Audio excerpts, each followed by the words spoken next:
شروع اللہ کا نام لے کر جو بڑا مہربان نہایت رحم والا ہے۔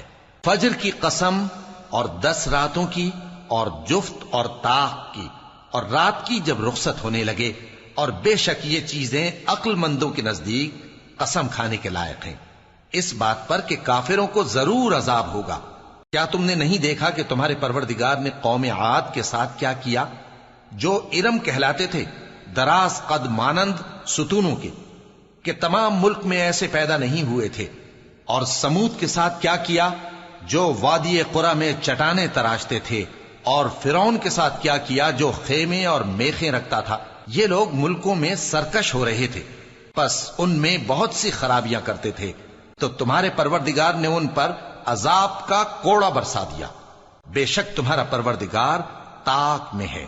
مگر انسان عجیب مخلوق ہے کہ جب اس کا پروردگار اس کو آزماتا ہے کہ اسے عزت دیتا اور نعمت بخشتا ہے تو کہتا ہے کہ میرے پروردگار نے مجھے عزت بخشی، اور جب دوسری طرح آزماتا ہے کہ اس پر روزی تنگ کر دیتا ہے تو کہتا ہے کہ میرے پروردگار نے مجھے ذلیل کیا۔ یوں نہیں، بلکہ تم لوگ یتیم کی خاطر نہیں کرتے اور نہ مسکین کو کھانا کھلانے کی ترغیب دیتے ہو، اور میراث کے مال کو سمیٹ کر کھا جاتے ہو، اور مال کو بہت ہی عزیز رکھتے ہو۔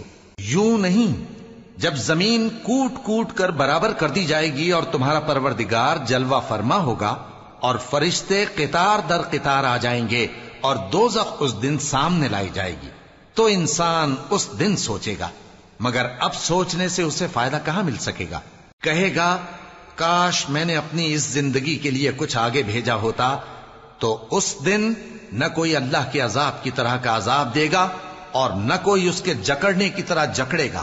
اے اطمینان والی جان، اپنے پروردگار کی طرف لوٹ چل، تو اس سے راضی، وہ تجھ سے راضی، سو تو میرے خاص بندوں میں شامل ہو جا اور میری بہشت میں داخل ہو جا۔